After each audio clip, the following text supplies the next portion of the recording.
Good evening सभी को। नमस्कार सभी को। तो हमारी चर्चा चल रही थी अंतर्राष्ट्रीय संबंधों को लेकर। अंतर्राष्ट्रीय संबंध कहें या अंतर्राष्ट्रीय राजनीति कहें, अंतर्राष्ट्रीय राजनीति ज़्यादा उपयुक्त रहता है अंतर्राष्ट्रीय संबंध के बजाय। अंतर्राष्ट्रीय राजनीति में हमने दो टॉपिक पहले देख लिए हैं। एक तो अंतर्राष्ट्रीय राजनीति के उपागम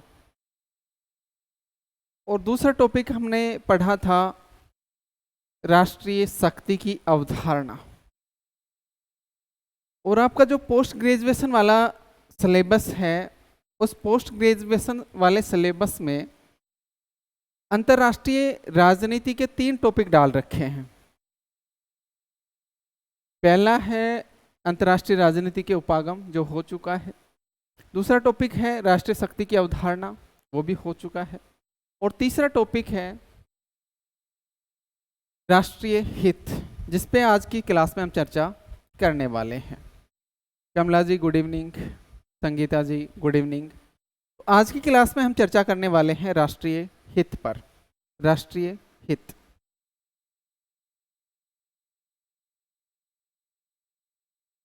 राष्ट्रीय हित।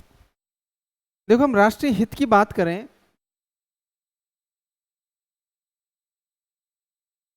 तो जो राष्ट्रीय हित का संप्रत्यय है या अवधारणा है, ये आधुनिक राज्य प्रणाली की देन है। यानी आधुनिक राज्य प्रणाली के साथ ही राष्ट्रीय हित जैसे शब्द का प्रयोग होना शुरू हुआ है, या राष्ट्रीय हित जैसा संप्रत्यय आया है, या राष्ट्रीय हित जैसी अवधारणा आई है। Hansraj ji good evening. यानी इससे पहले राष्ट्रीय हित के बजाय राजा का हित, राजा की इच्छा, राजवंश की इच्छा जैसे शब्दों का प्रयोग किया जाता था। राष्ट्रीय हित की जगह आधुनिक राज्य प्रणाली से पहले की हम बात करें तो राजा की इच्छा, राजा का हित या राजवंश की इच्छा जैसे शब्दों का प्रयोग किया जाता था।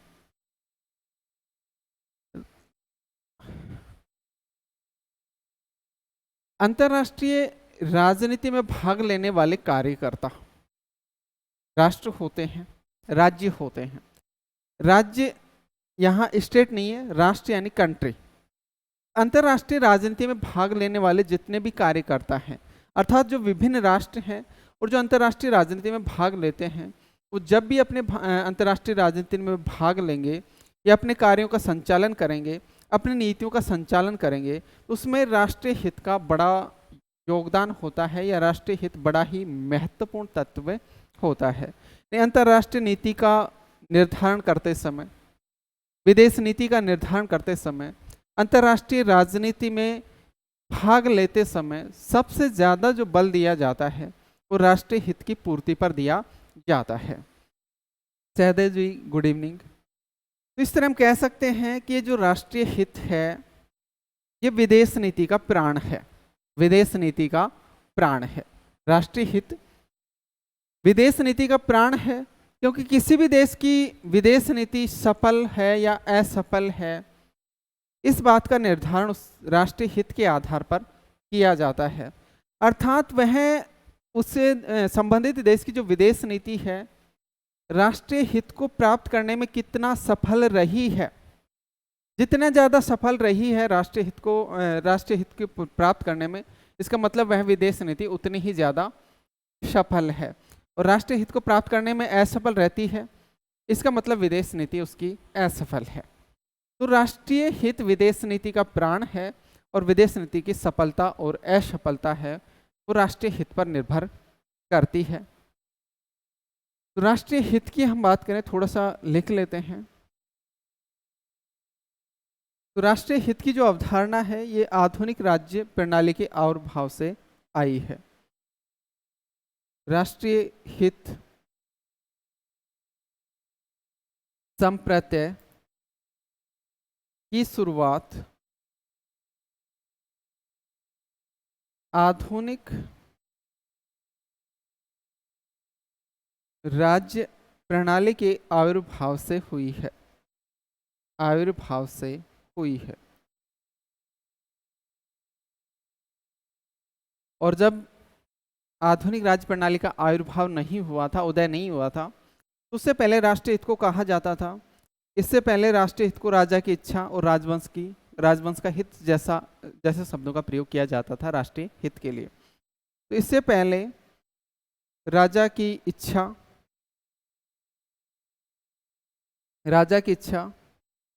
राजवंश का हित जैसे शब्दों का प्रयोग किया जाता था, जैसे शब्दों का प्रयोग किया जाता था, जैसे शब्दों का प्रयोग किया जाता था।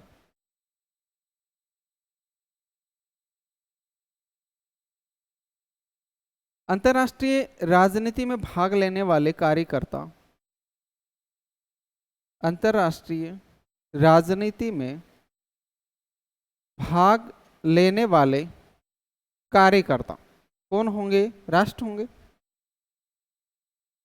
कार्यकर्ता अर्थात राष्ट्र अपने कार्यों का संचालन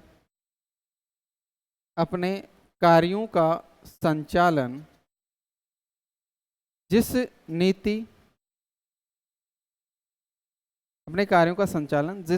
नीति और सिद्धांत के आधार पर करते हैं, और सिद्धांत के आधार पर करते हैं उसे राष्ट्रीय हित कहा जाता है। उसे राष्ट्रीय हित कहा जाता है। उसे क्या कहा जाता है? राष्ट्रीय हित कहा जाता है। राष्ट्रीय हित विदेश नीति का प्राण है। राष्ट्रीय हित विदेश नीति का प्राण है। राष्ट्रीय हित विदेश नीति का प्राण है।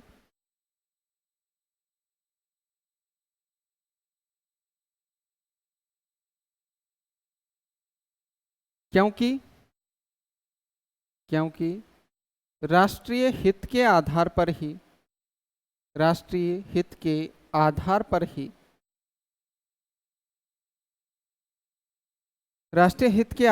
ही विदेश नीति की सफलता व असफलता का मूल्यांकन किया जाता है।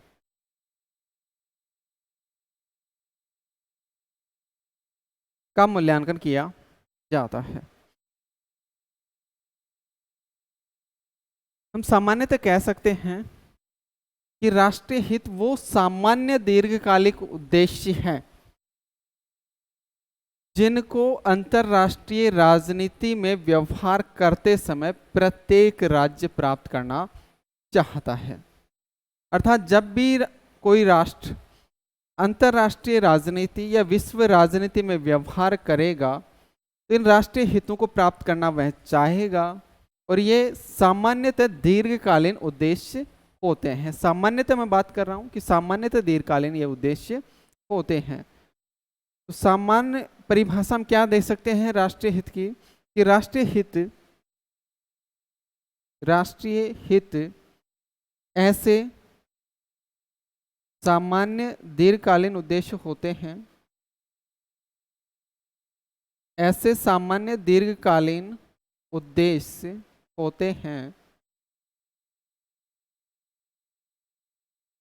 जिसे कोई भी राष्ट्र अंतर्राष्ट्रीय राजनीति में भाग लेते समय प्राप्त करना चाहता है।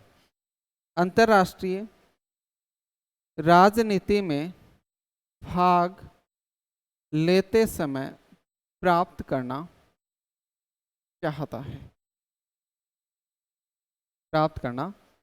है। राष्ट्रीय हित ऐसे सामान्य दीर्घकालिक उद्देश्य हैं जिसे कोई भी राष्ट्र अंतर्राष्ट्रीय राजनीति में भाग लेते समय प्राप्त करना चाहता है। वहीं हम मार्गेंथाउ की बात करें तो मार्गेंथाउ ने राष्ट्रीय हित को शक्ति कहा है। और कहते हैं कि विश्व राजनीति का अंतिम और निर्णायक जो तत्व है वो राष्ट्रीय हित ही है। तो विश्व राजनीति का अंतिम और निर्णायक तत्व राष्ट्रीय हित को किसने माना? मार्गेंथाउ ने माना है। और मार्गेंथाउ ने राष्ट्रीय हित को क्या कहा है? शक्ति कहा है।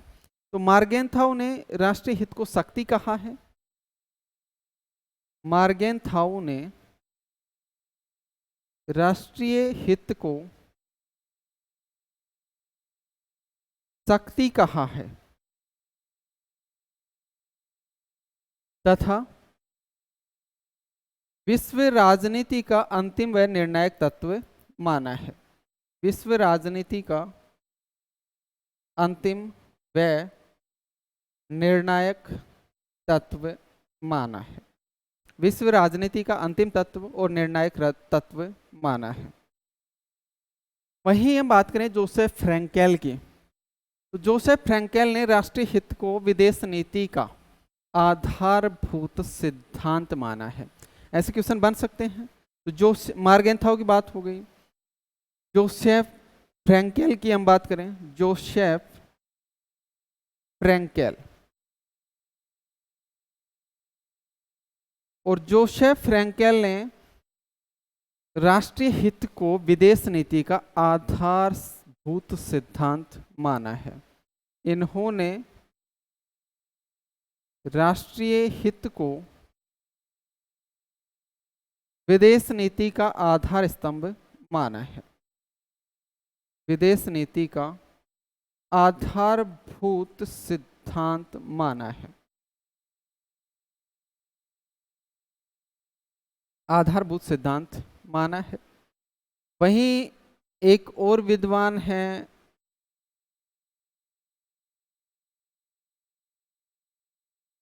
और नॉर्मन हिल, और नॉर्मन हिल की बात करें, इन्होंने राष्ट्रहित को विदेश नीति का प्रारंभ बिंदु कहा है। नॉर्मन हिल ने राष्ट्रीय हित को विदेश नीति का प्रारंभ बिंदु कहा है। नॉर्मन हिल, और इन्होंने राष्ट्रीय हित को विदेश नीति का प्रारंभ बिंदु कहा है।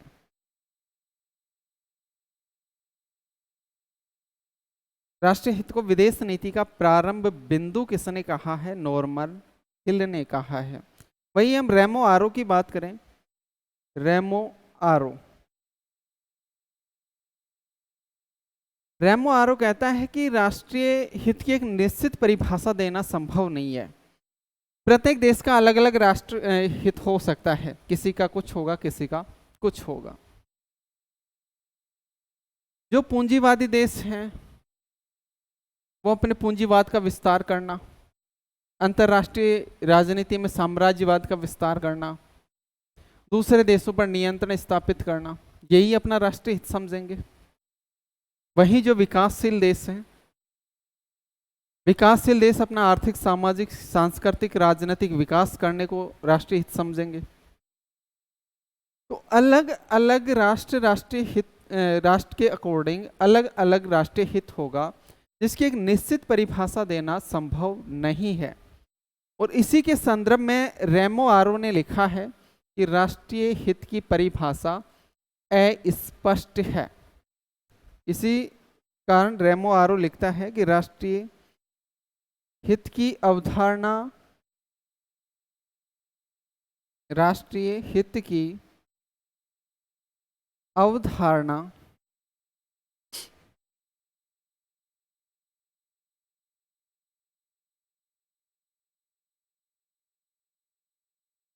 राष्ट्रीय हित की अवधारणा इतनी अस्पष्ट है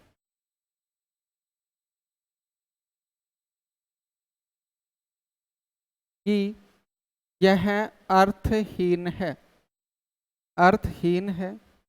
या इसे अधिक से अधिक एक दिखावे की धारणा कहा जा सकता है। एक दिखावे की धारणा कहा जा सकता है।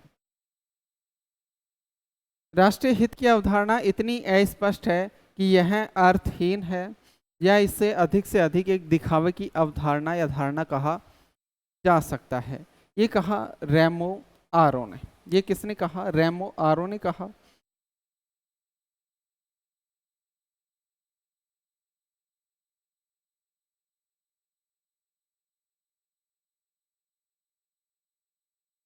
कोई भी देश अपनी विदेश नीति का जो निर्माण करता है वो राष्ट्रीय हित के आधार पर करता है।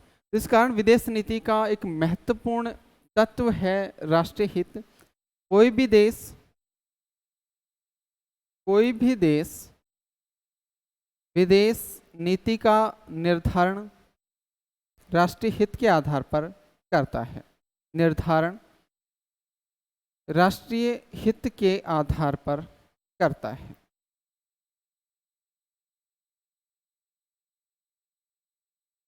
कोई भी देश है वो विदेश नीति का निर्धारण किसके आधार पर करेगा? राष्ट्रीय हित के आधार पर करता है।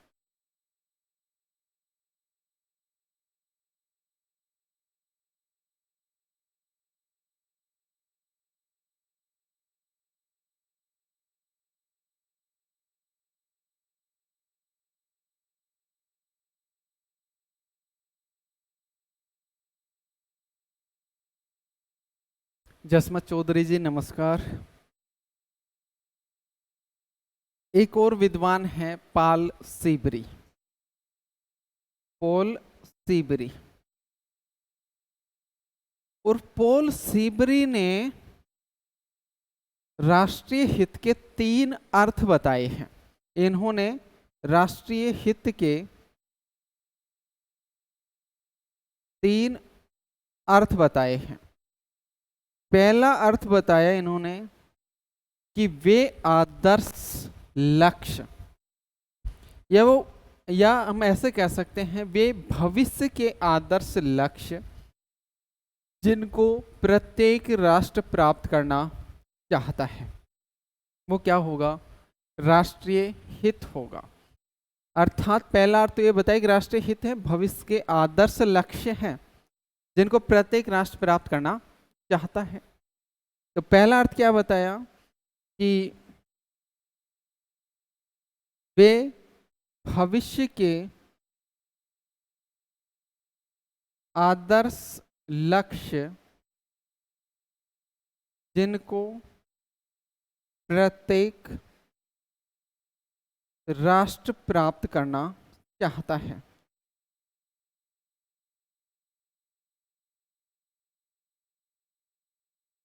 जिनको प्रत्येक राष्ट्र प्राप्त करना चाहता है। दूसरा अर्थ राष्ट्रीय हित का इन्होंने ये बताया कि राष्ट्रीय हित उन नीतियों का द्योतक है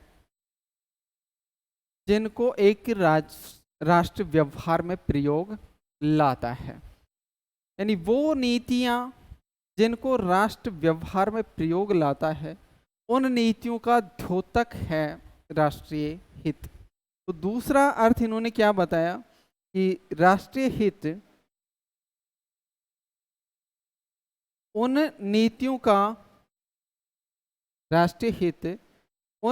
का द्योतक है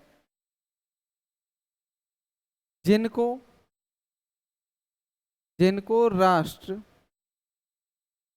व्यवहार में प्रयोग करता है। जिनको राष्ट्र व्यवहार में प्रयोग करता है। तो राष्ट्रीय हित उन नीतियों का द्योतक है जिनको राष्ट्र व्यवहार में प्रयोग करता है। ये दूसरा अर्थ हो गया। तीसरा अर्थ इन्होंने बताया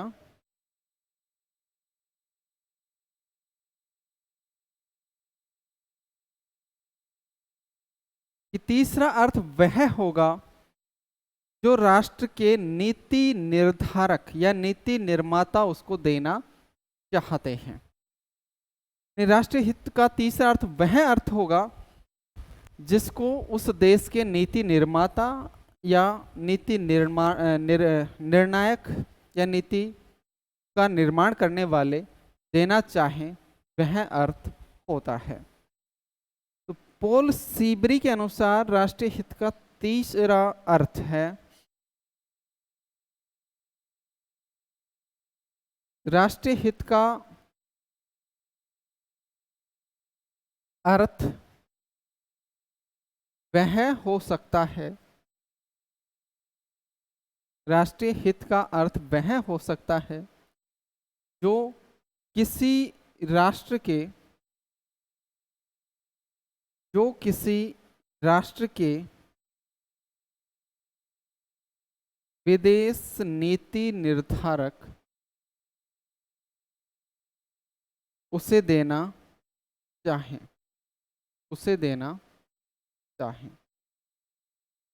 तो तीन अर्थ बता दी पॉल सीबरी ने। पहला तो भविष्य के आदर्श लक्ष्य जिसको प्रत्येक राष्ट्र प्राप्त करना चाहे वह राष्ट्रीय हित है। दूसरा, राष्ट्रीय हित का अर्थ इन्होंने बताया कि उन नीतियों का द्योतक होता है राष्ट्रीय हित जिनको एक राष्ट्र व्यवहार में प्रयोग करता है। तीसरा अर्थ कि राष्ट्रीय हित का अर्थ वह हो सकता है जो उसके विदेश नीति के निर्धारक उसको देना चाहते हैं। जोसेफ फ्रैंकेल, ये तो हो गया पॉल सीबरी के अनुसार तीन अर्थ। अब हम बात करें जोसेफ फ्रैंकेल की। जोसेफ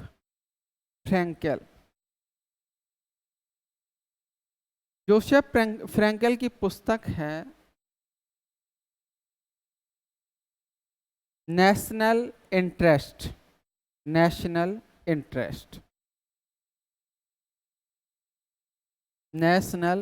इंटरेस्ट इनकी पुस्तक है।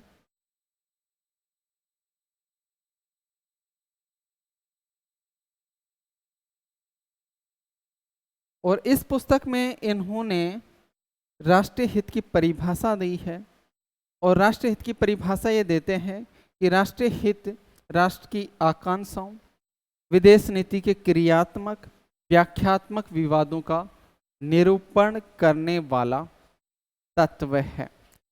तो इन्होंने राष्ट्रीय हित की परिभाषा दी इस पुस्तक में। और इन्होंने राष्ट्रीय हित की परिभाषा देते हुए लिखा कि राष्ट्रीय हित राष्ट्र की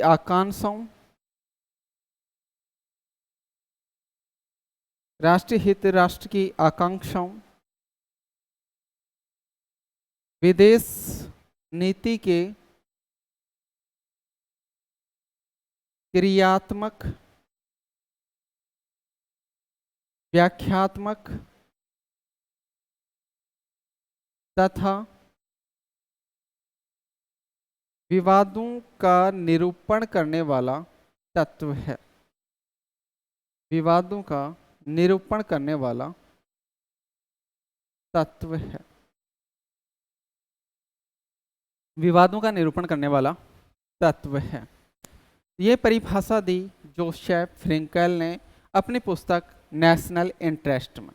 जोसेफ फ्रैंकेल की पुस्तक है नेशनल इंटरेस्ट।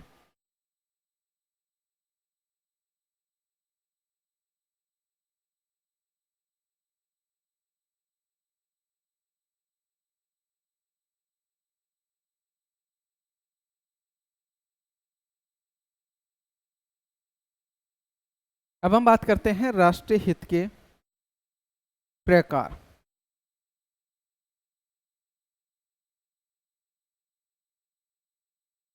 राष्ट्रीय हित के प्रकार। थॉमसन डब्ल्यू रॉबिन्सन के अनुसार राष्ट्रीय हित के 6 प्रकार हैं। तो एक विद्वान है Thompson W Robinson.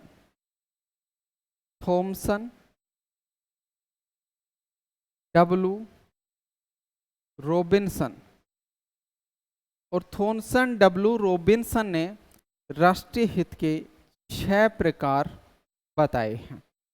Thomson W Robinson ने राष्ट्रीय हित के 6 प्रकार बताए हैं। एक एक प्रकार पर चर्चा करते हैं हम। तो पहला प्रकार इन्होंने बताया, वो बताया प्राथमिक हित।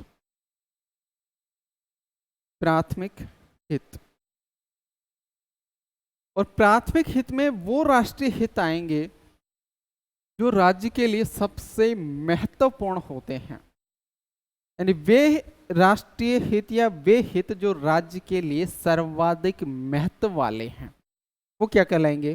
प्राथमिक हित कहलाएंगे। तो वो वे हित जो राष्ट्र के लिए सर्वाधिक महत्व वाले हैं, सर्वाधिक महत्व वाले हैं, वे हित जो राष्ट्र के लिए सर्वाधिक महत्व वाले हैं। और इनमें भी हम सबसे बड़े हित की बात करें, यानी प्राथमिक हित में भी सबसे बड़ा हित होता है राष्ट्र की सुरक्षा। प्राथमिक हित में भी सबसे बड़ा हित कौन सा होता है? राष्ट्र की सुरक्षा। इनमें भी सबसे बड़ा हित राष्ट्र की सुरक्षा है। इनमें भी सबसे बड़ा हित राष्ट्र की सुरक्षा है। इनमें सबसे बड़ा हित कौन सा है? राष्ट्र की सुरक्षा है। दूसरे प्रकार की बात करें, और दूसरा प्रकार इन्होंने बताया है गौण हित या दूसरे दर्जे के हित। गौण हित या दूसरे दर्जे के हित। और ये जो हित होते हैं ये प्राथमिक हितों से कम महत्व वाले होते हैं। महत्वपूर्ण तो ये भी होते हैं, लेकिन प्राथमिक हित से कम महत्वपूर्ण होते हैं। तो ये प्राथमिक हित से कम महत्वपूर्ण होते हैं, ये प्राथमिक हित से कम महत्वपूर्ण होते हैं। ये प्राथमिक हित से कम महत्वपूर्ण होते हैं। और इसमें शामिल हो जाएगा दूसरे देशों में फंसे नागरिकों की सुरक्षा, कूटनीतिज्ञों के लिए कूटनीतिक सेवाएं उपलब्ध कराना आदि गौण हित के अंतर्गत आ जाएगा। तो गौण हित के अंतर्गत क्या क्या आ जाएगा? जैसे विदेशों में फंसे नागरिकों की सुरक्षा, विदेशों में फंसे नागरिकों की सुरक्षा और कूटनीतिक स्टाफ के लिए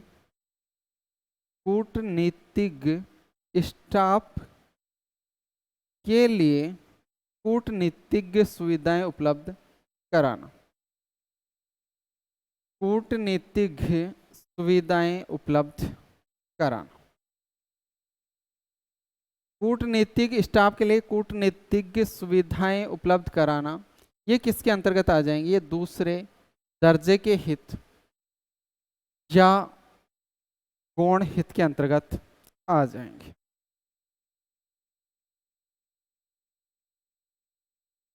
अगला हित यानी तीसरा हित है, और तीसरा हित है स्थायी हित। राष्ट्रीय हित का तीसरा प्रकार रॉबिन्सन ने स्थायी हित बताया। और स्थायी हित एक राष्ट्र के सापेक्ष दीर्घकालीन हित होते हैं, और ये स्थायी प्रवृत्ति के होते हैं, यानी लंबे समय तक इनमें परिवर्तन नहीं किया जाता है। लंबे समय तक इनमें परिवर्तन नहीं किया जाता है। जैसे भारत का था आर्थिक विकास करना, तो शुरुआत से ही ये राष्ट्रीय हित रहा है और स्थायी है। भारत में हमेशा आर्थिक विकास पर बल दिया गया, गरीबी को दूर करने की बात की गई, प्रत्येक व्यक्ति के विकास पर बल दिया गया था। ये भारत का एक स्थायी हित है, दीर्घकालीन हित है, स्थायी हित है। तो स्थायी हित में हम बात करें तो स्थायी हित यानी ये हित ये राज्य के सापेक्ष दीर्घकालीन हित होते हैं। दीर्घकालीन हित होते हैं, ये राज्य के सापेक्ष दीर्घकालीन हित होते हैं। अगला जो प्रकार इन्होंने बताया रॉबिन्सन ने, वो बताया परिवर्तनशील हित। राष्ट्रीय हित का चौथा प्रकार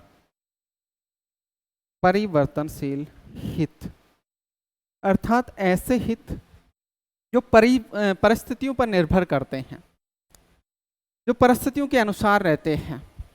जैसे ही परिस्थिति में परिवर्तन, तो हित में भी परिवर्तन। यानी परिवर्तनशील अर्थात ये परिवर्तनशील होते हैं और ये परिस्थितियों पर निर्भर होते हैं, और जैसे ही परिस्थितियों में परिवर्तन होता है तो ये हित भी बदल जाते हैं।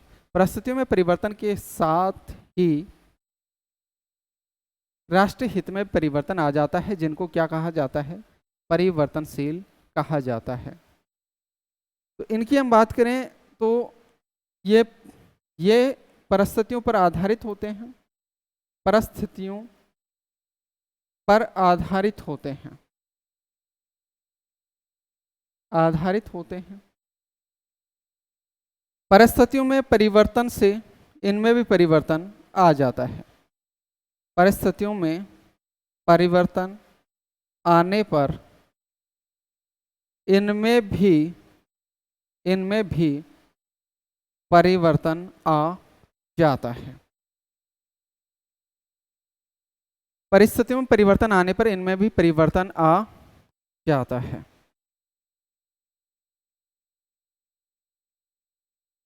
और अगला हित, पांचवें हित की हम बात करें,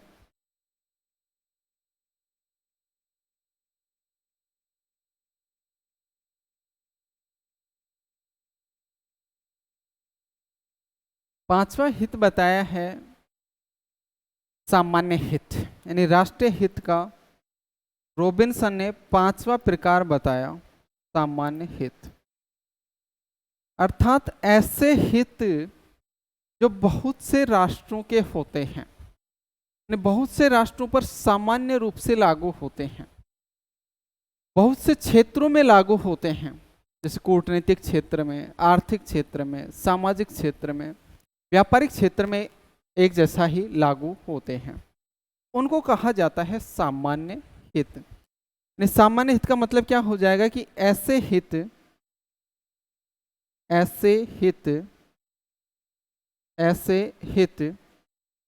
जो बहुत से राष्ट्रों पर लागू होते हैं, जो बहुत से राष्ट्रों पर लागू होते हैं, ऐसे हित जो बहुत से राष्ट्रों पर लागू होते हैं तथा बहुत से क्षेत्रों पर लागू होते हैं, बहुत से क्षेत्रों पर लागू होते हैं।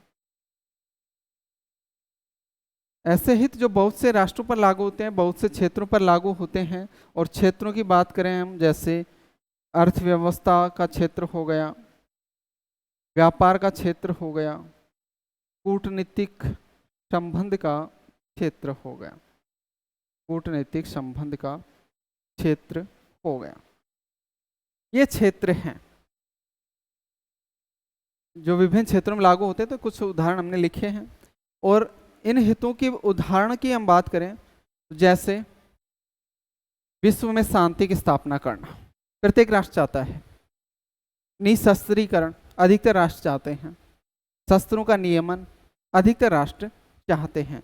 तो ये कैसे हो जाएंगे? सामान्य हित हो जाएंगे, सामान्य हित हो जाएंगे।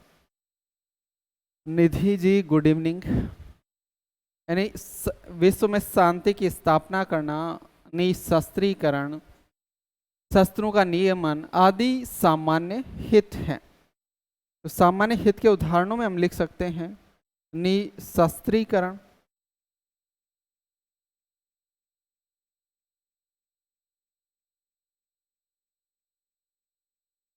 शस्त्र नियमन, शस्त्र नियमन, विश्व शांति की स्थापना, विश्व शांति की स्थापना आदि, ये किसमें आ जाएंगे? सामान्य हित के अंतर्गत।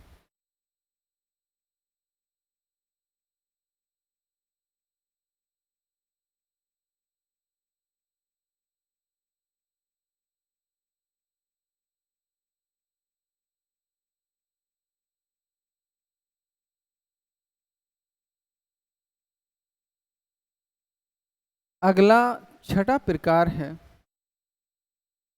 विशिष्ट हित। छठा प्रकार कौन सा है? विशिष्ट हित। और ये जो विशिष्ट हित है ये सामान्य हितों से ही उत्पन्न होते हैं। तो इनकी उत्पत्ति किससे होगी? सामान्य हित से। तो ये सामान्य हित से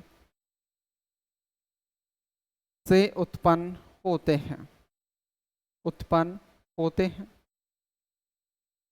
और इसके उदाहरण की बात करें तो जो तीसरी दुनिया के देश हैं, जिनको विकासशील देश कहा जाता है, तीसरी दुनिया के देश कहा जाता है, ये तीसरी दुनिया के देश या विकासशील देश नई आर्थिक व्यवस्था के द्वारा अपना आर्थिक विकास प्राप्त करना चाहते हैं या अपने आर्थिक अधिकारों को प्राप्त करना चाहते हैं।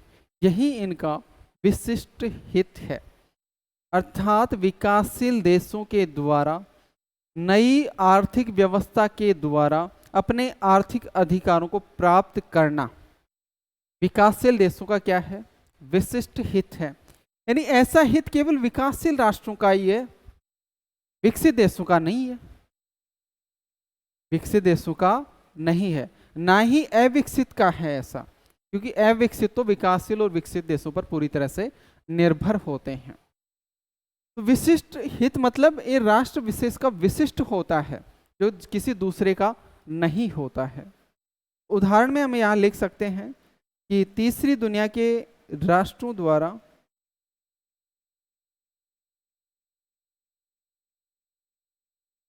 तीसरी दुनिया के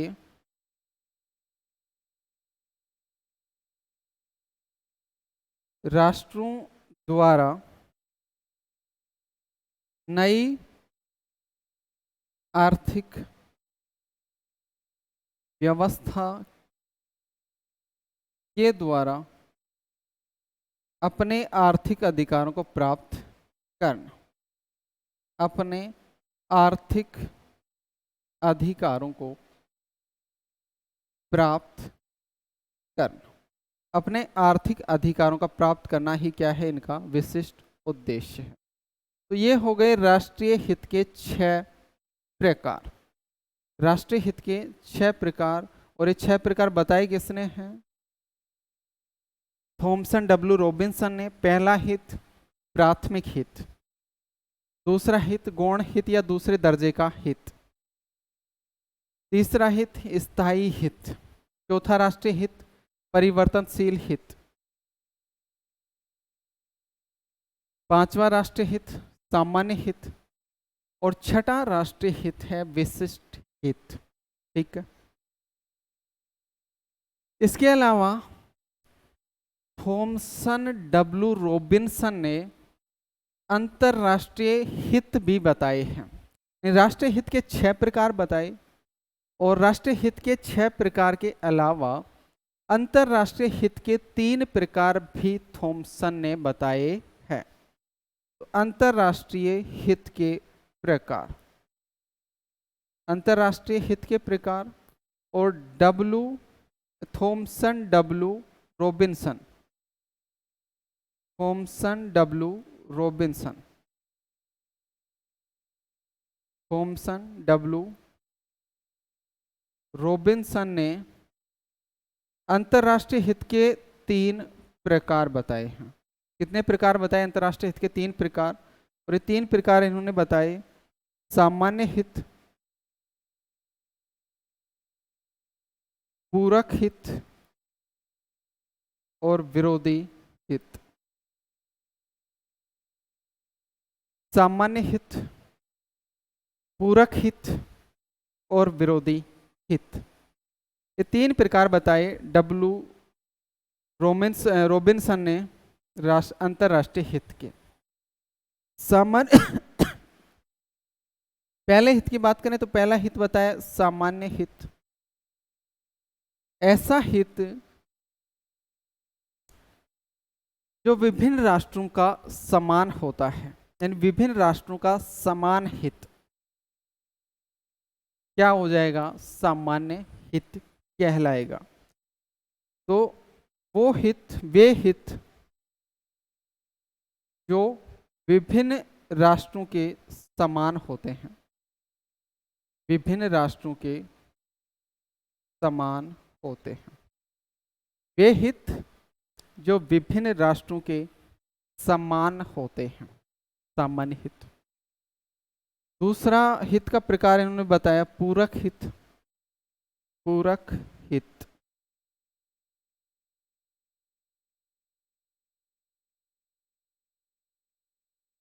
और पूरक हित समान तो नहीं होते हैं, यानी विभिन्न राष्ट्रों में समान तो नहीं होते हैं, लेकिन विभिन्न राष्ट्रों के मध्य समझौते का आधार बनते हैं।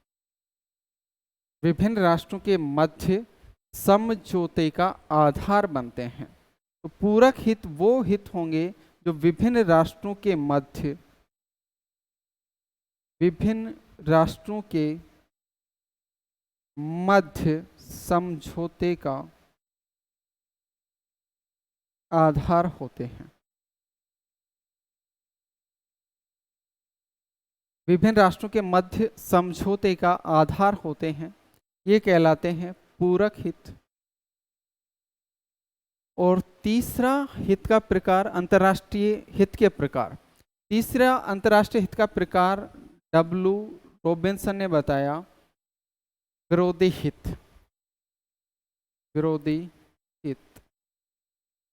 और इसके अंतर्गत वो हित आएंगे जो एक दूसरे राष्ट्र के विरोधी होते हैं, अर्थात दो या दो से अधिक राष्ट्रों के विरोधी हित। और विरोधी हित होंगे तो वो दोनों राष्ट्रों में संघर्ष का कारण बनेंगे, दो या दो से अधिक राष्ट्रों में संघर्ष का कारण बनते हैं। तो ये हित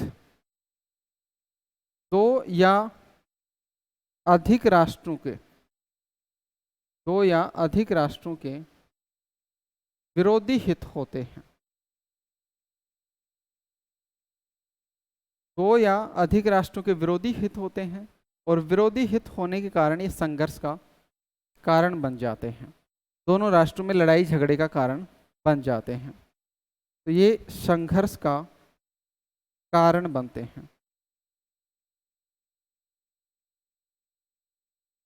ये बनते हैं संघर्ष का कारण। तो अंतर्राष्ट्रीय हित में डब्ल्यू रॉबिन्सन ने 3 हित बता दिए हैं। और 3 हितों की हम बात करें तो सामान्य हित, पूरक हित और विरोधी हित। सामान्य हित, पूरक हित और विरोधी हित। सामान्य हित, पूरक हित और विरोधी हित।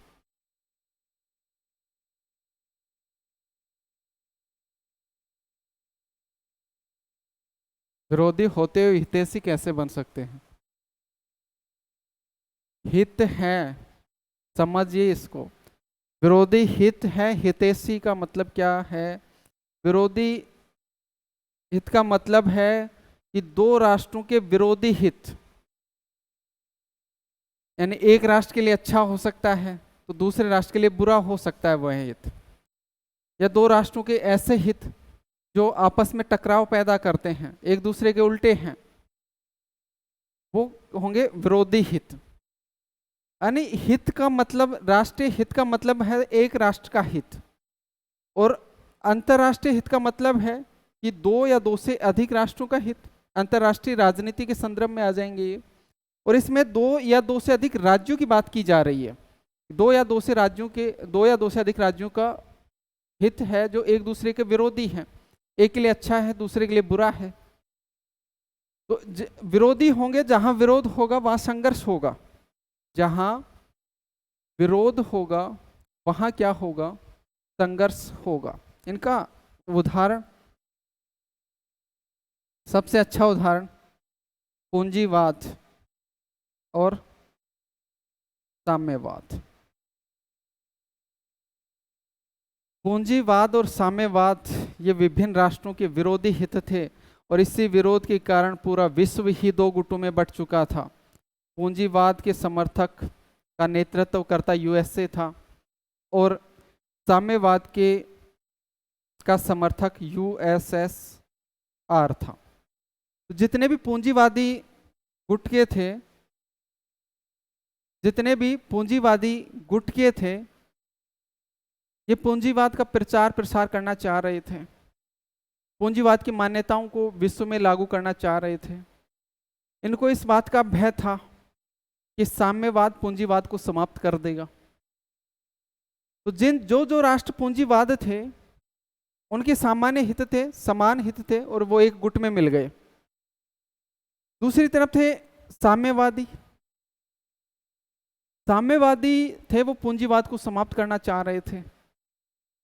पूंजीवाद की जगह संपूर्ण विश्व में साम्यवाद की स्थापना करना चाह रहे थे।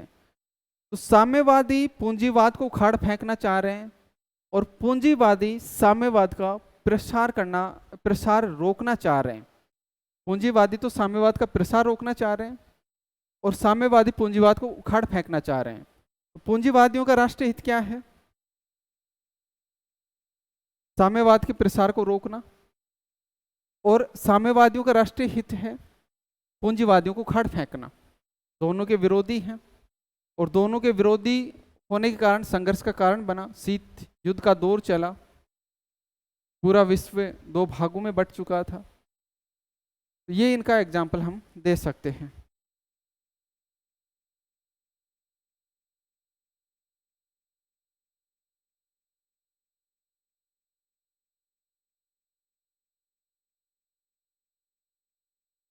यूक्रेन की नाटो की सदस्यता। नाटो भी पूंजीवादियों का ही एक संगठन है, और यूक्रेन इस नाटो का सदस्य बनना चाह रहा है।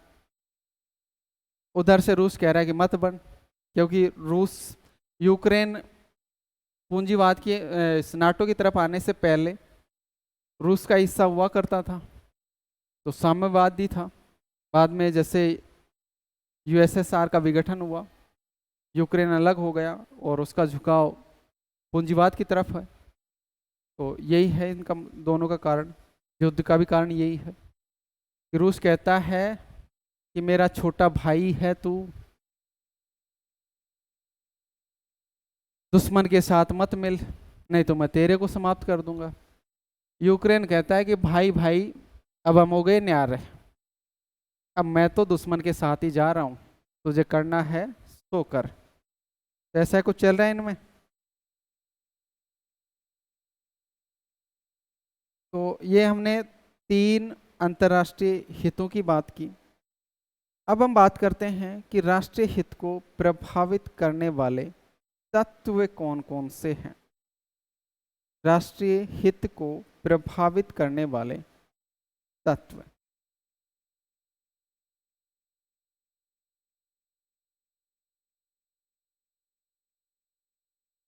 राष्ट्रीय हित को प्रभावित करने वाले तत्व।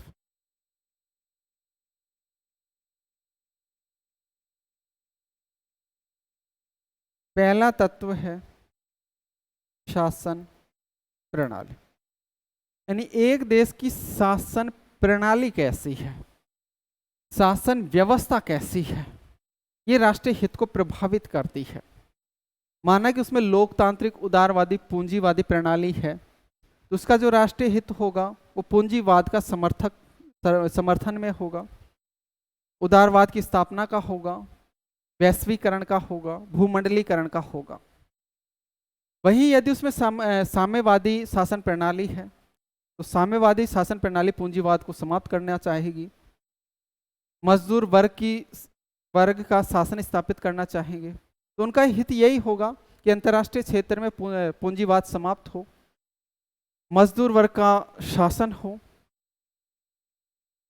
सर्वहारा का अधिनायक तंत्र आए, और संपूर्ण विश्व पर मजदूरों का राज्य हो जाए।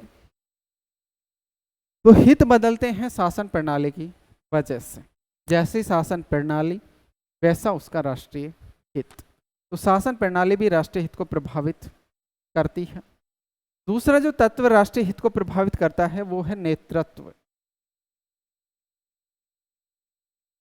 कि एक देश का नेतृत्व करता कौन है, एक देश का नेतृत्वकर्ता कौन है, ये भी राष्ट्रीय हित को प्रभावित करता है, क्योंकि नेतृत्वकर्ता की प्रतिभा, कार्य कुशलता, योग्यता आदि राष्ट्रीय हित को प्रभावित करते हैं।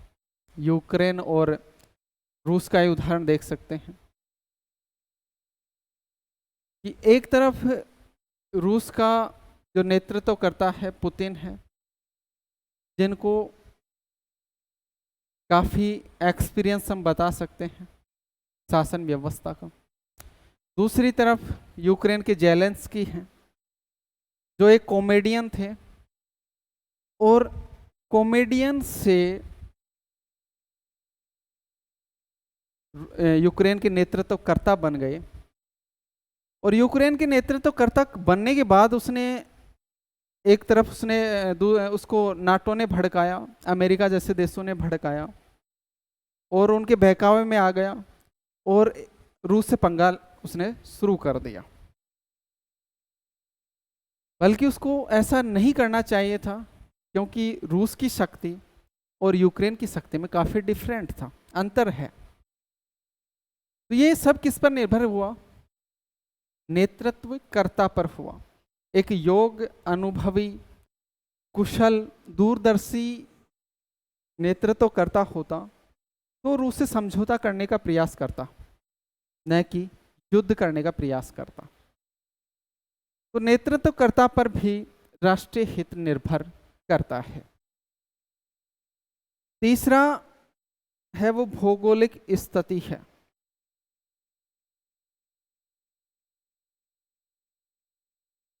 भौगोलिक स्थिति भी राष्ट्रीय हित को निर्धारित करती है, राष्ट्रीय हित को प्रभावित करती है। एक देश है जो चारों तरफ से समुद्र से घिरा हुआ है, तो उस देश का राष्ट्रीय हित, जो प्रमुख राष्ट्रीय हित है, राष्ट्रीय सुरक्षा। तो राष्ट्रीय सुरक्षा के लिए सबसे ज्यादा किस पर बल देगा? जल सेना पर देगा, क्योंकि उसको समुद्र की रक्षा करनी है। आक्रमण होगा तो समुद्र के माध्यम से उस पर होने वाला है, तो ज्यादा से ज्यादा बल देगा अपनी जल सेना पर। उसी तरह उसकी भौगोलिक स्थिति पहाड़ी क्षेत्र की है, मैदानी क्षेत्र की है, तो उसका फिर अलग तरह का राष्ट्रीय हित होगा। यानी एक देश की जो भौगोलिक स्थिति है, यानी पहाड़ी क्षेत्र है, मैदानी क्षेत्र है, समुद्र चारों तरफ से घेरा हुआ है, कौन सा अक्षांश देशांतर है, ये सब बातें भी एक राष्ट्रीय हित को प्रभावित करती हैं। ठीक है। चौथा जो तत्व है राष्ट्रीय हित को प्रभावित करता है, वो है विचारधारा।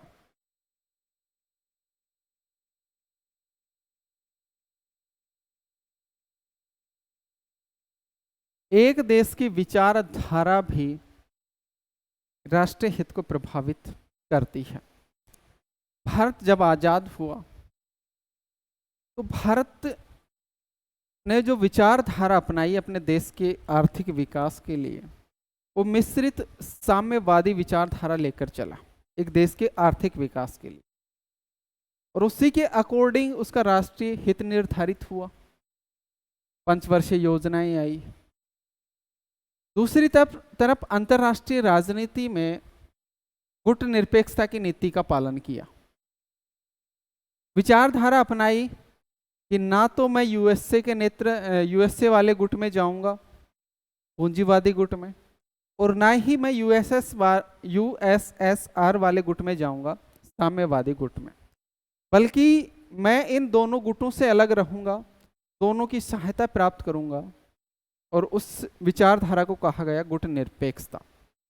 और इसी विचारधारा के आधार पर राष्ट्रीय हित निर्धारित होता है और भारत विकासशील देशों में या तीसरी दुनिया के देशों में अपना स्थान बना पाता है। तो इस तरह विचारधारा भी राष्ट्रीय हित को प्रभावित करती है।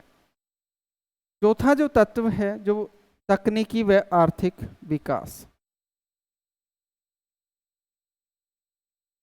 तकनीकी व आर्थिक विकास। एक देश का तकनीकी विकास और आर्थिक विकास नहीं हुआ है, गरीब है वो देश, अर्ध विकसित देश है या अविकसित देश है, तो उसका राष्ट्रीय हित तो यही होगा कि वह जनता को कैसे न कैसे भोजन की पूर्ति कर दे। अंतर्राष्ट्रीय राजनीति में उसका राष्ट्रीय हित होगा कि जो भी विकसित देश हैं उनसे वह सहायता प्राप्त करे, उनसे तकनीकी सहायता ले, अन्य सहायताएं ले।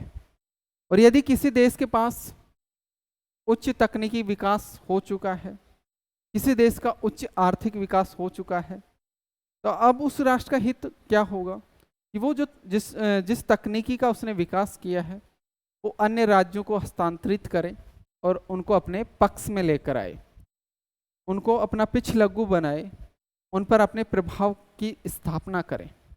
आर्थिक विकास उसका अधिक हो चुका है तो जो भी गरीब देश हैं, अविकसित देश हैं, उनको वह आर्थिक सहायता प्रदान करेगा और उनको अपने ऊपर निर्भर करके उन पर अपना प्रभाव जमाएगा। तो तकनीकी और आर्थिक विकास भी राष्ट्रीय हित को प्रभावित करता है। छठा, क्षेत्रीय वातावरण। क्षेत्रीय वातावरण भी राष्ट्रीय हित को प्रभावित करता है। जैसे भारत का क्षेत्रीय वातावरण हमेशा से रहा है कि भारत में जो भी बाहरी व्यक्ति आते हैं वो यहीं समाहित हो जाते हैं, यानी अन्य देशों की जो जितनी भी संस्कृतियां आई उनको भारत ने समाहित किया। विश्व बंधुत्व की भावना लेकर भारत चला, धार्मिक सहिष्णुता का दृष्टिकोण यहाँ है। ये जो क्षेत्रीय भावना है ये हमेशा से रही है भारत की संस्कृति में, विश्व बंधुत्व की, भाईचारे की, प्रेम की, सभी धर्मों को समान दृष्टि से देखने की, सभी धर्मों को समान महत्व देने की। तो ये जितनी भी क्षेत्रीय वातावरण है ये अंतर्राष्ट्रीय राजनीति में भी राष्ट्रीय हित को प्रभावित करता है। तो क्षेत्रीय वातावरण भी अंतर्राष्ट्रीय क्षेत्र में राष्ट्रीय हित को प्रभावित करता है। भारत में जो शांति, सहयोग, धार्मिक सहिष्णुता आदि की जो धारणा थी, क्षेत्रीय वातावरण जो था, इसी के आधार पर भारत ने एक समझौता किया था, पंचशील समझौता। करेंगे हम बात इस पर भी जब ये टॉपिक आएगा, भारत की विदेश नीति आएगी। पंचशील समझौता किया भारत ने। तो पंचशील जो समझौता भारत ने किया वो किससे प्रभावित था? वो भारत के क्षेत्रीय वातावरण से प्रभावित था। उसमें से काफी जो बातें हैं बुद्ध से, गांधी जी से प्रभावित थी, तो क्षेत्रीय वातावरण से प्रभावित थी। तो क्षेत्रीय वातावरण भी राष्ट्रीय हित को निर्धारित करता है। अगला बिंदु जो राष्ट्रीय हित को प्रभावित करता है वो विश्व व्यवस्था। विश्व की व्यवस्था कैसी है ये भी राष्ट्रीय हित को प्रभावित करती है। यदि विश्व व्यवस्था शांतिपूर्ण चल रही है, शांतिमय है, किसी भी प्रकार का देशों में विरोध नहीं है, युद्ध का कोई वातावरण नहीं है, तो फिर राष्ट्र का हित क्या होगा? फिर राष्ट्र का हित होगा आर्थिक विकास करना, सामाजिक विकास करना, सांस्कृतिक विकास करना, तकनीकी का विकास करना, अन्य क्षेत्रों में विकास करना। और वही विश्व व्यवस्था ऐसी हो चुकी है, युद्ध का वातावरण बन चुका है, तो राष्ट्रीय हित बदल जाएगा। अब राष्ट्रीय हित होगा सैनिकों की व्यवस्था करना, सेना को अधिक से अधिक उपकरण प्रदान करना, हथियार प्रदान करना, अपने देश की सीमाओं को सुरक्षित करना। तो ये विश्व व्यवस्था भी राष्ट्रीय हित को प्रभावित करती है। अगला जो तत्व है जो राष्ट्रीय हित को प्रभावित करता है वो इतिहास और संस्कृति है। तो इतिहास और संस्कृति भी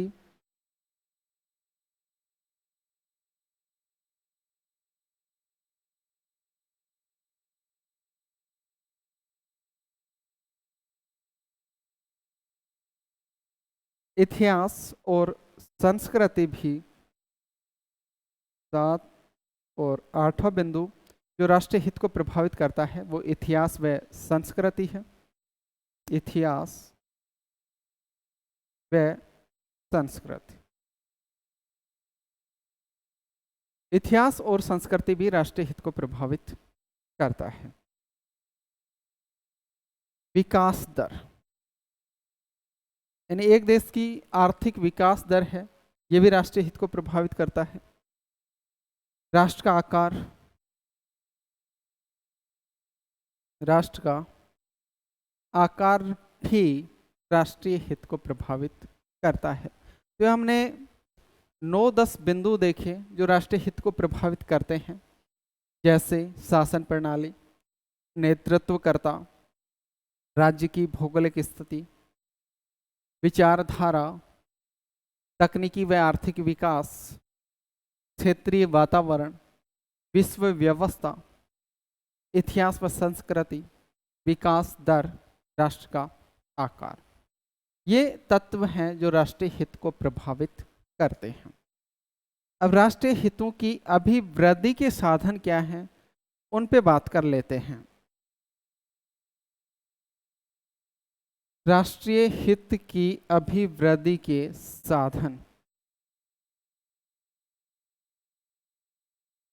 राष्ट्रीय हित की अभिवृद्धि के साधन।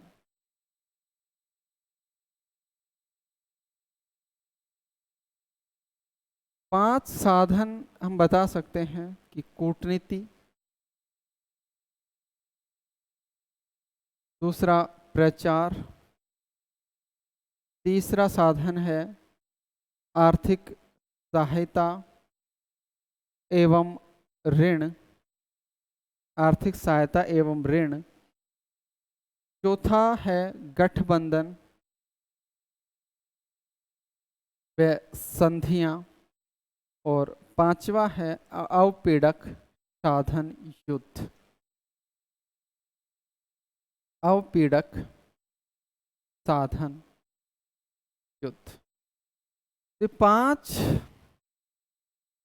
साधन हैं जिनसे राष्ट्रीय हित की अभिवृद्धि होती है, अर्थात राष्ट्रीय हित को बढ़ावा मिलता है। पहले हम बात करें कूटनीति की। कूटनीति,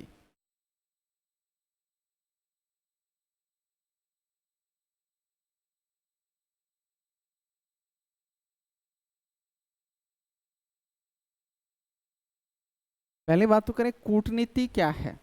तो कूटनीति है कि विभिन्न राष्ट्रों के मध्य संबंध स्थापित करने के तरीका, साधन, या इससे संबंधित कूटनीतिक आ जाएंगे जो विभिन्न देशों के मध्य आपसी संबंधों की स्थापना करते हैं, जैसे राजदूत हो गया।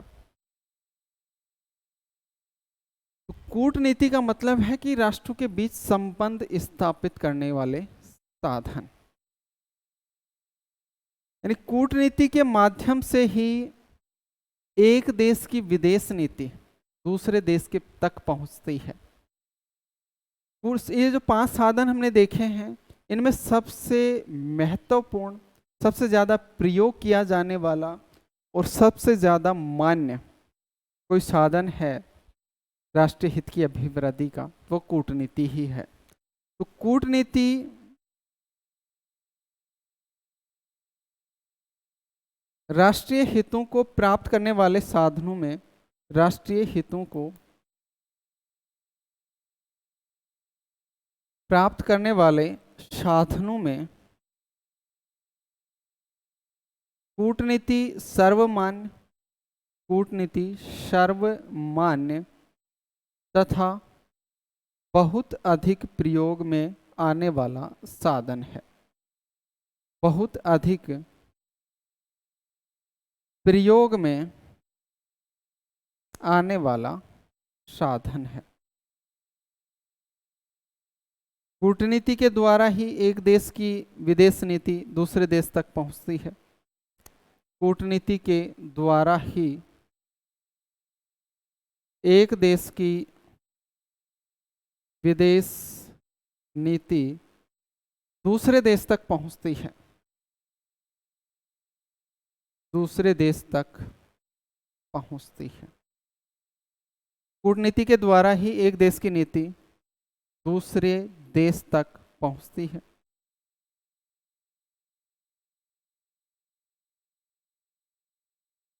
और इसमें जो सबसे ज्यादा योगदान होता है कूटनीति में, वो कूटनीतिज्ञों का होता है।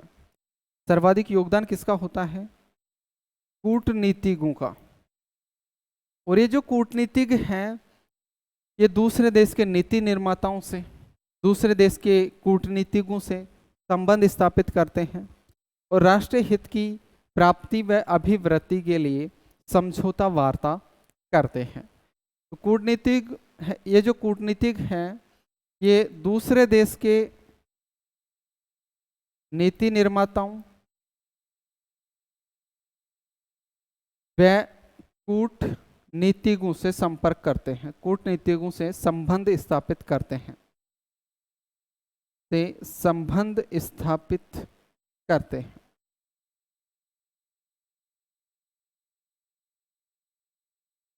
राष्ट्रीय हितों की अभिवृद्धि व प्राप्ति के लिए, राष्ट्रीय हितों की अभिवृद्धि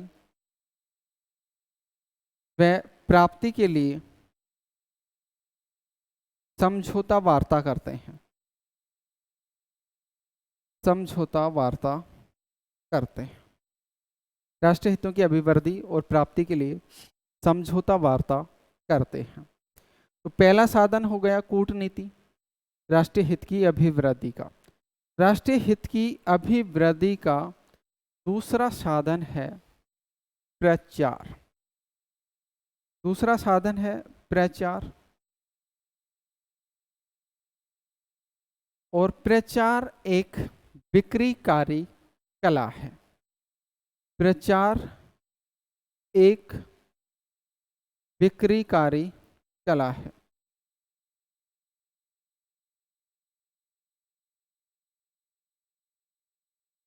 यानी जिस प्रकार एक विक्रेता होता है, सेल्समैन होता है, वो अपने प्रोडक्ट को बेचता है, तो वो विभिन्न प्रकार के तरीके अपनाता है, लोगों को प्रभावित करता है और लोगों को अपने प्रोडक्ट की अच्छाइयाँ गिनाता है और फिर वो लोगों को प्रभावित करके अपने प्रोडक्ट उनको बेच देता है।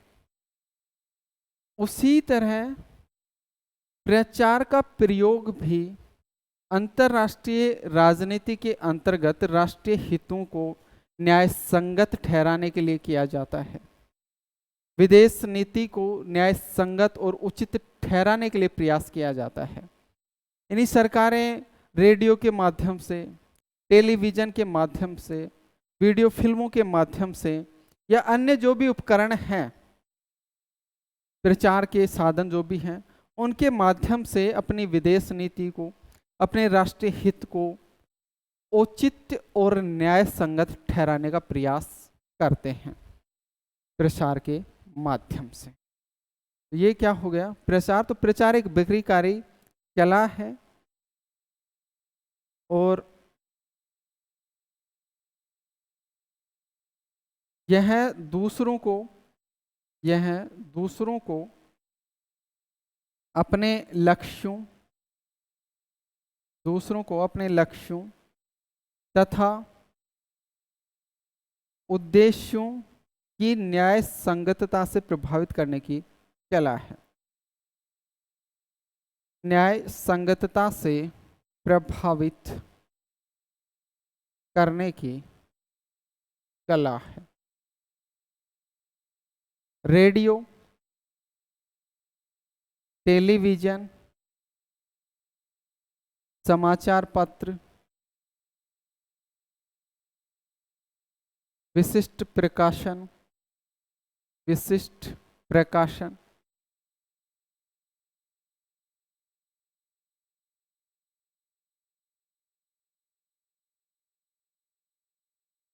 वीडियो फिल्मों द्वारा राष्ट्र अपने लक्ष्यों को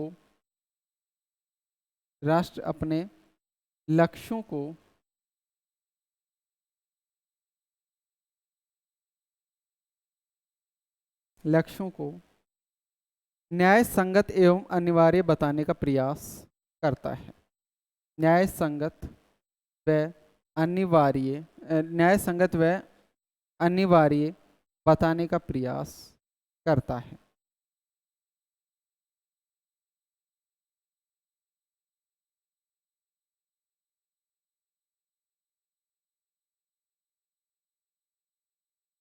और इसका उदाहरण हम दे सकते हैं यूएसए का।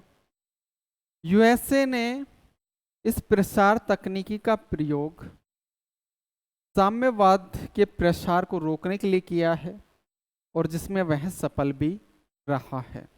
तो यूएसए ने प्रचार तकनीकी का प्रयोग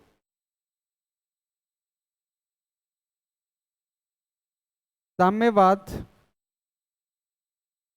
का प्रसार रोकने के लिए किया है जिसमें सफल भी रहा है।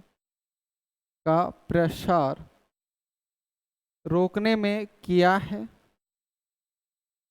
जिसमें वह सफल भी रहा है, जिसमें वह सफल भी रहा है,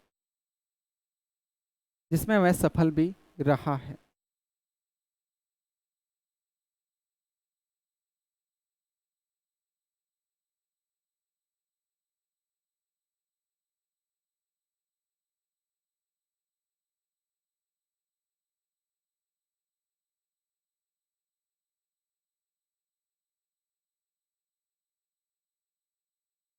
तीसरा साधन है राष्ट्रीय हित की अभिवृद्धि का, वो है आर्थिक सहायता एवं ऋण।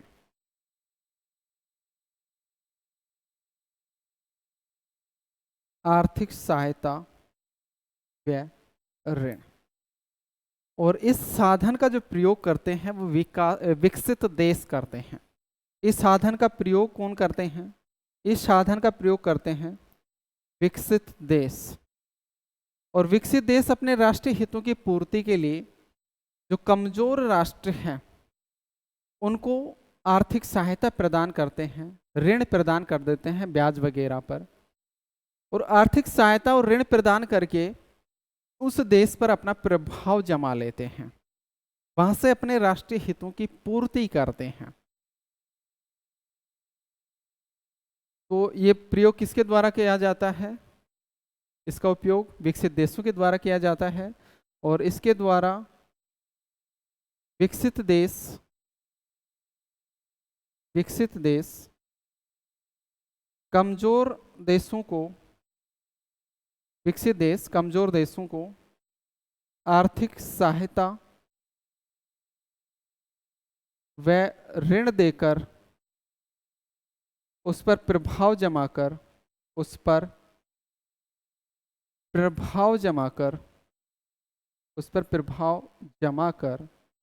अपने राष्ट्रीय हितों की पूर्ति करता है, अपने राष्ट्रीय हितों की पूर्ति करते हैं, अपने राष्ट्रीय हितों की पूर्ति करते हैं। अगला साधन है राष्ट्रीय हितों की अभिवृद्धि का, वो है गठबंधन व संधियां। चौथा साधन है गठबंधन व संधियां। गठबंधन व संधियां, जब दो या दो से अधिक राज्यों का कोई साझा हित होता है तो उस साझे हित की प्राप्ति के लिए वो गठबंधन बनाते हैं या फिर संधियां कर लेते हैं और संधि के अकॉर्डिंग उस साझे हित को प्राप्त करने का प्रयास करते हैं, या विभिन्न प्रकार के गठबंधन बना लेते हैं, जैसे नाटो हो गया, सिएटो हो गया, नाम हो गया, नाटो सिएटो आदि। ये जो गठबंधन है ये साझे हितों की प्राप्ति के लिए किए गए हैं और ये साझे हित दो या दो से अधिक राज्यों के होते हैं। तो गठबंधन या जो संधियां की जाएंगी ये दो या दो से अधिक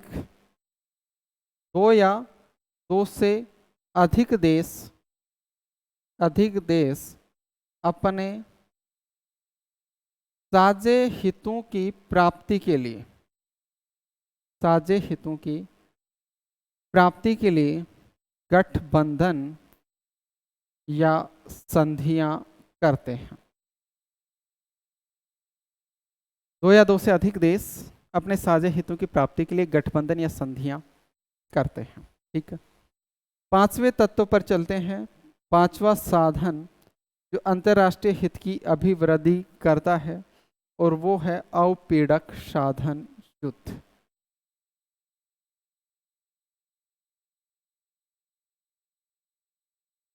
अवपीड़क साधन युद्ध यानी अवपीड़क साधन युद्ध के माध्यम से भी एक देश अपने राष्ट्रीय हितों की पूर्ति करता है। यानी कोई शक्तिशाली राष्ट्र है, वह दूसरे राष्ट्र से अपने राष्ट्रीय हित की पूर्ति करना चाह रहा है, तो उस दूसरे राष्ट्र पर वह अपनी सैनिक शक्ति का प्रयोग करता है और सैनिक शक्ति के प्रयोग के द्वारा अपने राष्ट्रीय हित की पूर्ति कर लेता है। हम बात करें कि अवपीड़क साधन होते कौन से हैं। अवपीड़क साधन होते कौन से हैं, तो अवपीड़क साधनों की हम बात करें तो अवपीड़क साधन जैसे अंतर्राष्ट्रीय व्यवहार न करना, अंतर्राष्ट्रीय व्यवहार न करना, यानी एक विकसित देश है, शक्तिशाली राष्ट्र है, वो किसी कमजोर राष्ट्र को पर अवपीड़क साधन अपना अवपीड़क साधनों का प्रयोग करना चाह रहा है, तो उससे कमजोर राष्ट्र के साथ वो अंतर्राष्ट्रीय व्यवहार करना बंद कर देगा। उस कमजोर राष्ट्र के साथ अंतर्राष्ट्रीय व्यवहार करना बंद कर देगा। दूसरा तरीका या साधन है अवपीड़न का, वो बहिष्कार, यानी शक्तिशाली राष्ट्र है वो कमजोर राष्ट्र का बहिष्कार कर देगा, किसी अंतर्राष्ट्रीय संगठन से बहिष्कार कर देगा, किसी अन्य संगठन से उसका बहिष्कार कर देगा, व्यापार में बहिष्कार कर सकता है, सहायता में बहिष्कार कर सकता है, तो बहिष्कार कर सकता है। प्रतिशोध ले सकता है, जवाबी कार्यवाही कर सकता है, टिट फॉर टैट जैसे का तैसा जवाबी कार्यवाही कर सकता है, प्रतिकार का सहारा ले सकता है, प्रतिकार का सहारा, संबंध विच्छेद कर सकता है, संबंध विच्छेद, और शांतिपूर्ण समुद्री नाकेबंदी। ये एक अवपीड़क साधन है, ये अवपीड़न साधन है। अवपीड़न साधन में कौन कौन से आ जाएंगे? अवपीड़न साधन में आ जाएंगे अंतर्राष्ट्रीय व्यवहार न करना, बहिष्कार करना, प्रतिशोध करना, जवाबी कार्यवाही करना, प्रतिकार करना, संबंध विच्छेद कर देना, शांतिपूर्ण समुद्री नाकेबंदी कर देना। इन अवपीड़न साधनों का प्रयोग एक राष्ट्र दूसरे राष्ट्र से अपने राष्ट्रीय हितों की पूर्ति के लिए करता है, और सामान्यतः एक शक्तिशाली राष्ट्र ही एक कमजोर राष्ट्र पर इस अवपीड़न साधन का प्रयोग करता है। और इस अवपीड़न के जो साधन हैं, इसका जो चरम बिंदु है या चरम सीमा है वो है युद्ध। अवपीड़क साधन का चरम बिंदु या सीमा, अवपीड़न साधन का चरम बिंदु या सीमा है वो है युद्ध। यानी जब किसी भी साधन से काम नहीं चल रहा है, राष्ट्रीय हित की पूर्ति नहीं हो रही है, तो ऐसी स्थिति में अंतिम साधन, अवपीड़न का अंतिम साधन या अंतिम बिंदु युद्ध अपनाया जाएगा। अर्थात सैनिक शक्ति के बल पर एक शक्तिशाली राष्ट्र कमजोर राष्ट्र से अपने राष्ट्रीय हित की पूर्ति करेगा। तो ये 5 साधन हैं अंतर्राष्ट्रीय अभिवृद्धि के। 5 साधन हैं अंतर्राष्ट्रीय अभिवृद्धि के: कूटनीति, प्रचार, आर्थिक सहायता एवं ऋण, गठबंधन व संधियां, अवपीड़क साधन, युद्ध, जिनका प्रयोग एक राष्ट्र के द्वारा दूसरे राष्ट्र से अपने राष्ट्रीय हितों की पूर्ति के लिए किया जाता है, अपने राष्ट्रीय हितों की अभिवृद्धि के लिए किया जाता है।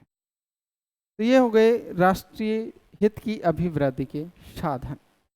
और इसी के साथ राष्ट्रीय हित टॉपिक कंप्लीट होता है। जो भी मुझे एग्जाम की लायक बातें लगी उन पे मैंने चर्चा की, साधारण भाषा में समझाने की कोशिश की।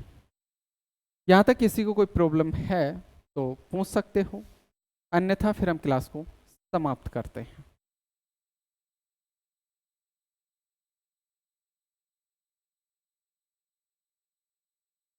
ओके ओके, तो आज के लिए इतना ही। सभी को धन्यवाद। राष्ट्रीय हित कंप्लीट हुआ। कल की क्लास में हम शीत युद्ध की शुरुआत करेंगे। शीत युद्ध का अंत, ये दो टॉपिक हैं शीत युद्ध से रिलेटेड। तो शीत युद्ध पे थोड़ी लंबी चर्चा चलेगी, तो कल से शुरुआत कर देंगे हम शीत युद्ध की।